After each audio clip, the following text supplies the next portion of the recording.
അദൃശ്യവും അഭൗതികവും കാര്യകാരണ ബന്ധങ്ങൾക്കപ്പുറത്തുമുള്ള യുക്തിസഹമല്ലാത്ത വഴികളിലൂടെ അള്ളാഹുവിൽ നിന്നുള്ള ഖൈറ് ഷർറുകളുടെ നിമിത്തങ്ങൾ എന്ന നിലക്ക് യാതൊരു ഗുണമോ ദോഷമോ പ്രതീക്ഷിക്കാൻ പാടില്ല എന്നാണ് വഹാബി തൗഹീദ് കേരളീയ മുസ്ലിമീങ്ങൾക്കിടയിൽ പറഞ്ഞു വെച്ച ആശയങ്ങൾ. അതുകൊണ്ട് തന്നെ ഇസ്ലാമിക പ്രമാണങ്ങളിൽ സ്ഥിരപ്പെട്ട അത്തരം വഴികളിലൂടെയുള്ള അള്ളാഹുവിൽ നിന്നുള്ള ഖൈറ് ഷർറുകളുടെ നിമിത്തങ്ങളെ മുഴുവനും നിഷേധിക്കുകയായിരുന്നു വഹാബി പൗരോഹിത്യം സമുദായത്തിൽ ചെയ്തു പോന്നത്. അതിലൊന്നാണ് ബറക്കത്ത്. ആ ബറക്കത്തുമായി ബന്ധപ്പെട്ടൊരു പുരോഹിതൻ പറയുന്നത് ഏതെങ്കിലും ഒരു വസ്തുവിൽ ബറക്കത്തുണ്ടെന്ന് വിശ്വസിച്ചാൽ അതിനെ ദൈവമാക്കലാകുമെന്നാണ്. അതുകൊണ്ട് എവിടെ നിന്ന് ബറക്കത്ത് ലഭിക്കുമെന്ന് പ്രതീക്ഷിക്കുന്നുവോ അതിലാഹാൻ. ഇവിടെ തങ്ങളുടെ യുക്തിക്കൊക്കാത്ത വിശ്വാസധാരകളെ ഇസ്ലാമിൽ നിന്ന് പുറന്തള്ളി മുസ്ലിമീങ്ങളെ മതയുക്തിവാദികളാക്കാൻ സമുദായം ഏറ്റവും പേടിക്കുന്ന ഷിർക്കിന്റെ ചാപ്പകൾ അത്തരം വിശ്വാസങ്ങളിൽ ചേർത്തിവെക്കുക എന്നതാണ് വഹാബി പൗരോഹിത്യം ചെയ്ത കുൽസിതമായ ശ്രമങ്ങൾ. അങ്ങനെയുള്ള അഭൗതികവും അദൃശ്യവുമായ വഴികളിലൂടെയാണ് ഒരു കാര്യത്തിൽ നിന്ന് നമുക്ക് അനുഗ്രഹം കിട്ടുന്നത്, ഒരു വ്യക്തിയിൽ നിന്ന് പൊരുത്തം കിട്ടുന്നത്. ഇത്തരം വിശ്വാസങ്ങളൊക്കെ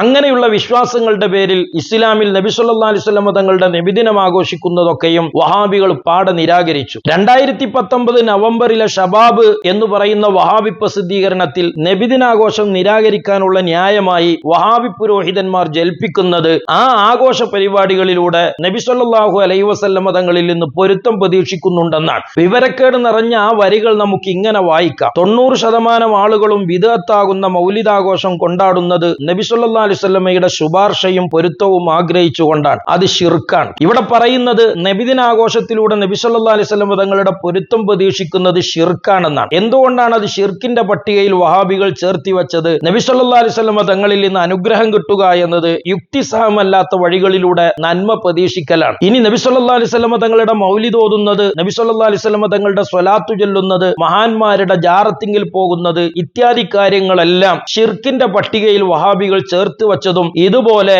യുക്തിസഹമല്ലാത്ത വഴികളിൽ നിന്ന് അല്ലാഹു തആല ഖൈറിന്റെ നിമിത്തങ്ങളായി വെച്ചു എന്ന നിലയിൽ മുസ്ലിമീങ്ങൾ നന്മയും പൊരുത്തവും അനുഗ്രഹങ്ങളും ഒക്കെ പ്രതീക്ഷിച്ചതുകൊണ്ടാണ്. സെൽസബീലിൽ മറ്റൊരു പുരോഹിതൻ ആ കാര്യം ഈ രീതിയിലാണ് വിശദീകരിക്കുന്നത്. ഇതുപോലെ തന്നെ ജന്മദിനം കൊണ്ടാടുകയും മൗലൂദും റാത്തീബും നേർച്ചപ്പാട്ടും നടത്തുകയും ചെയ്യുന്നുണ്ടല്ലോ. ഇതിലൊക്കെയും അല്ലാഹു അല്ലാത്തവരുടെ പൊരുത്തവും അടുപ്പവും സഹായവും തേടുക എന്ന പ്രാർത്ഥന വരുന്നുണ്ട്. അതിനാൽ ഇതൊക്കെയും ഷിർക്കിന്റെ ഇബാദത്തുകളാകുന്നു. മൗലിദിന്റെ ഉള്ളടക്കത്തിലെ തെറ്റുകൾ വിവരിച്ച് പ്രസംഗിക്കുന്നത് നിങ്ങൾ കേട്ടിരിക്കും, ലേഖനങ്ങൾ എഴുതിയത് നിങ്ങൾ വായിച്ചിരിക്കും. അങ്ങനെ ഒരു തരം തെറ്റുകളുമില്ലാത്ത മൗലിദാണെങ്കിൽ തിരക്കേടില്ല എന്ന് ഒരുപക്ഷെ ആളുകൾ ധരിച്ചേക്കാം. അങ്ങനെ പലരും പറഞ്ഞു കേട്ടിട്ടുണ്ട്. ഇവിടെ നബി സല്ലല്ലാഹു അലൈഹി വസല്ലം തങ്ങളുടെ മൗലിദ് ഓതുന്നതിൽ അള്ളാഹുവിന്റെ പ്രവാചകന്റെ പൊരുത്തവും അവിടുത്തെ സഹായവും പ്രതീക്ഷിക്കലുണ്ട്, അതുകൊണ്ട് ഷിർക്കാണെന്ന് പറഞ്ഞു വെച്ച മൗലവി ഇനി അങ്ങനെ ഇല്ലെങ്കിൽ പോലും ആ മൗലിദ് പാരായണം ഷിർക്കാണ് എന്ന് വിശദീകരിക്കുകയാണ്. അതിന് തുടർന്നുകൊണ്ട് അയാൾ പറയുന്ന ന്യായം ഇങ്ങനെയാണ്: ഉള്ളടക്കത്തിൽ യാതൊരു തെറ്റുമില്ലാത്ത മൗലിദായാൽ പോലും മേൽപ്പറഞ്ഞ ഷിർക്കിൽ നിന്ന് രക്ഷയില്ല. അള്ളാഹു അല്ലാത്തവരുടെ പൊരുത്തവും അടുപ്പവും ആഗ്രഹിക്കുക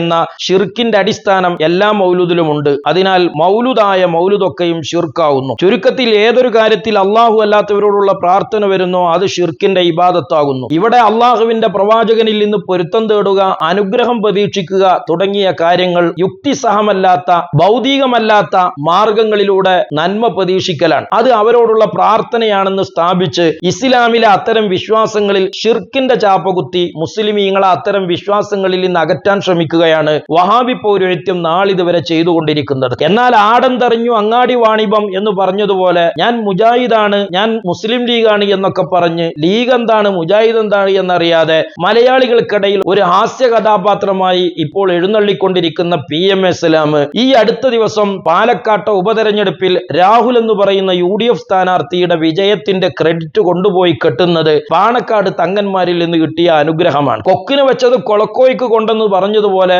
മറ്റു പലരെ കുതിര കയറാനാണ് അയാൾ അത് പറഞ്ഞു വെച്ചതെങ്കിലും മുജാഹിദാണ് ഞാനെന്നും ഏതാനും ദിവസങ്ങൾക്ക് മാസങ്ങൾക്കുള്ളിലാണ് തവസ്സുൽ എനിക്കെതിരാണ്, ഞാനെല്ലാം ഡയറക്റ്റ് അള്ളാഹുവിനോടാണ് എന്ന് ഡയലോഗ് അടിക്കുകയും ചെയ്തത് PM ഇസ്ലാം. ആ സലാമാണ് പാലക്കാട്ടെ UDFന്റെ വിജയം പാണക്കാട് തങ്ങളുടെ അനുഗ്രഹത്തിൽ കൊണ്ടുപോയി കെട്ടുന്നത്. സംസ്ഥാന പ്രസിഡന്റ് ജിഫ്രി മുത്തുക്കോയ തങ്ങളെ പരിഹസിച്ച് മുസ്ലിം ലീഗ് സംസ്ഥാന ജനറൽ സെക്രട്ടറി PM ഇസ്ലാം രംഗത്ത് വരുന്നു. പാണക്കാട് സാദിഖ് അലി ശിഹാബ് തങ്ങൾ അനുഗ്രഹിച്ച രാഹുൽ മാങ്കൂട്ടത്തിൽ വിജയിച്ചു. ഇടത് സ്ഥാനാർത്ഥി P സരിനെ അനുഗ്രഹിച്ചത് ജിഫ്രി മുത്തുക്കോയ തങ്ങളാണ്. കേരളത്തിലെ മുസ്ലിം സമൂഹം ആർക്കൊപ്പം എന്ന് വ്യക്തമായി എന്നും PM ഇസ്ലാം പറയുന്നു. ആദ്യം PM ഇസ്ലാമിന്റെ വാക്കുകളിൽ: പാലക്കാട് നിന്ന് വിജയിച്ച സ്ഥാനാർത്ഥി രാഹുൽ മാങ്കൂട്ടത്തിന്റെ തലയിൽ കൈവച്ച് അനുഗ്രഹിച്ചതും പാണക്കാട് സാദിഖ് അലി ശിഹാബ് തങ്ങളാണ്. പാണക്കാട് തങ്ങൾ രാഹുലിന്റെ തലയിൽ കൈവച്ചപ്പോൾ അനുഗ്രഹം പാസ് ചെയ്തു. ആ അനുഗ്രഹത്തിന്റെ ബലത്തിൽ പാലക്കാട് രാഹുൽ വിജയിച്ചു എന്നാണ് ഇടയാളന്മാര് വേണ്ട, ഞാൻ മുജാഹിദാണ് എന്ന് ഡയലോഗ് അടിക്കുന്ന വിവരദോഷിയായ ഈ മനുഷ്യൻ വിളിച്ചു പറയുന്നത്. അത് മറ്റു ചിലരെ പരിഹസിക്കാനാണെങ്കിലും അയാൾ ഇവിടെ സ്വയം പരിഹാസ്യനാവുകയാണ്. പക്ഷെ ഞാൻ ആലോചിക്കുന്നത്,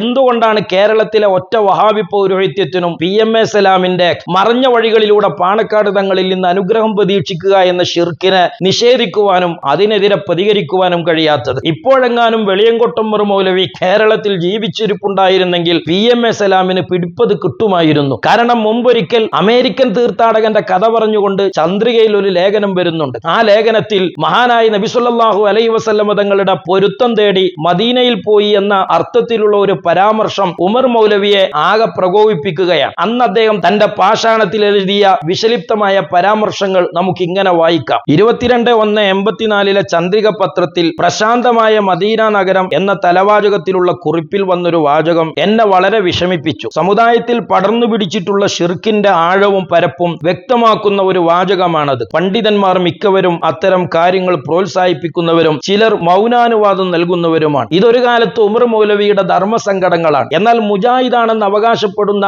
തവസ്സുലിനെ നിരാകരിക്കുന്നു എന്ന് വിളിച്ചുകൂവുന്ന PMA സലാമിനെ പോലെയുള്ള വഹാബികൾ പോലും ഇന്ന് ഇത്തരം അനുഗ്രഹങ്ങളും പൊരുത്തവും പ്രവാചകനിൽ നിന്നല്ല, പ്രവാചകന്റെ പേരക്കുട്ടികളിൽ നിന്ന് പോലും പ്രതീക്ഷിക്കുന്ന ഘട്ടമെത്തിയിട്ട് അത് പച്ചക്ക് വിളിച്ചു പറഞ്ഞിട്ട് നാക്കെടുത്തൊരക്ഷരം പറയാനോ പേനയെടുത്തൊരു വരി എഴുതാനോ കഴിയാത്ത വിധം വാഴപ്പിണ്ടി വേറുന്ന വഹാബി പൗരോഹിത്യമായി കേരളത്തിലെ മുജാഹിദുകൾ ഇന്ന് തരം താന്നു പോയിട്ടുണ്ട്. നിങ്ങൾ നോക്ക്, വീണ്ടും അയാൾ തുടരുന്നത്. ഈ നിലയിലായാൽ ഈ സമുദായം എവിടെ എത്തുമെന്ന് ആലോചിക്കുമ്പോൾ അസഹ്യമായ വിഷമം അനുഭവപ്പെടുന്നു. പ്രവാചകന്മാരുടെയും മറ്റു പുണ്യാത്മാക്കളുടെയും സമാധികളിൽ ചെന്ന് അനുഗ്രഹം തേടുക എന്നത് യഹൂദികൾ, ക്രിസ്ത്യാനികൾ, ഹിന്ദുക്കൾ എന്നിവരുടെ ദുർനടപടിയാകുന്നു. യഹൂദികളുടെയും ക്രിസ്ത്യാനികളുടെയും ദുർമാർഗങ്ങളെ ഈ സമുദായം ശരിക്ക് പിന്തുടരുമെന്നുള്ള പ്രവാചകരുടെ താക്കീത് എത്ര ഗുരുതരം സൂക്ഷിച്ചു കൊള്ളണം എന്ന ശാസനയാണ് ഇവിടെ ഉദ്ദേശിക്കുന്നത് എന്ന് പറയേണ്ടതില്ലല്ലോ. ചന്ദ്രികയിൽ വന്ന പ്രസ്തുത വാചകം ഇങ്ങനെയാണ്: ബഹളമയമായ പാശ്ചാത്യ ലോകത്തിലെ 20 വർഷങ്ങൾക്ക് ശേഷം പ്രവാചകന്റെ അനുഗ്രഹം കാംക്ഷിച്ചു വന്ന എനിക്ക് എന്നോ നഷ്ടപ്പെട്ടുപോയ ശാന്തിയാണ് ഇവിടെ ദർശിക്കാൻ സാധിച്ചത്. വിട പറയാനിരിക്കുന്ന ഒരു അമേരിക്കൻ തീർത്ഥാടകന്റെ പ്രതികരണമാണിത്. 22/1/84 ചന്ദ്രികയിൽ ഒരു അമേരിക്കൻ തീർത്ഥാടകൻ മദീനയിൽ സന്ദർശനത്തിന് പോയപ്പോൾ അദ്ദേഹത്തിനുണ്ടായ അനുവചനീയമായ അനുഭവ സാക്ഷ്യങ്ങളെ വിശദീകരിക്കുകയാണ്. അതിൽ നബി സല്ലല്ലാഹു അലൈഹി വസല്ലമ തങ്ങളുടെ അനുഗ്രഹം പ്രതീക്ഷിച്ചു, പൊരുത്തം തേടി എന്നൊക്കെയുള്ള പരാമർശങ്ങളാണ് വെളിയങ്കോട് മൗലവിയെ ഇങ്ങനെ അരിശം കൊള്ളിക്കുന്നത്. അതിന്റെ പേരിലാണ് അയാൾ വിലപിക്കുന്നത്. എന്നിട്ട് അദ്ദേഹം വളരെ ഗുരുതരമായ ഒരു ആരോപണം മുസ്ലിം ലോകത്തിനെതിരെ ഉന്നയിക്കുന്നത് ഇപ്രകാരമാണ്: മാന്യവായനക്കാരെ, പ്രവാചകന്റെ അനുഗ്രഹം കാംക്ഷിക്കുക എന്ന് പറഞ്ഞല്ലോ, അതാണ് ഷിർക്ക്, കഠിനമായ ഷിർക്ക്, ബിംബാരാധനയെക്കാളും കടുത്ത ഷിർക്ക്. കാരണം ഈ ഷിർക്ക് മനുഷ്യൻ ചെയ്യുന്നത് ഇസ്ലാമിന്റെ പേരിലാണ്. ബിംബാരാധന അങ്ങനെയല്ലല്ലോ. ഇവിടെ മഹാനായ നബി സല്ലല്ലാഹു അലൈഹി വസല്ലമ തങ്ങളുടെ പോലും അനുഗ്രഹം കാംക്ഷിക്കുന്നതും പ്രതീക്ഷിക്കുന്നതും ശബരിമലയിൽ അയ്യപ്പ ഭക്തന്മാര് പോകുന്നതിനേക്കാൾ അപകടകരമായ ഷിർക്കാണ് എന്ന് പച്ചമലയാളത്തിൽ എഴുതി വെച്ച വഹാബി പൗരോഹിത്യത്തിന്റെ പിൻഗാമികളാണെന്ന് അവകാശപ്പെടുന്ന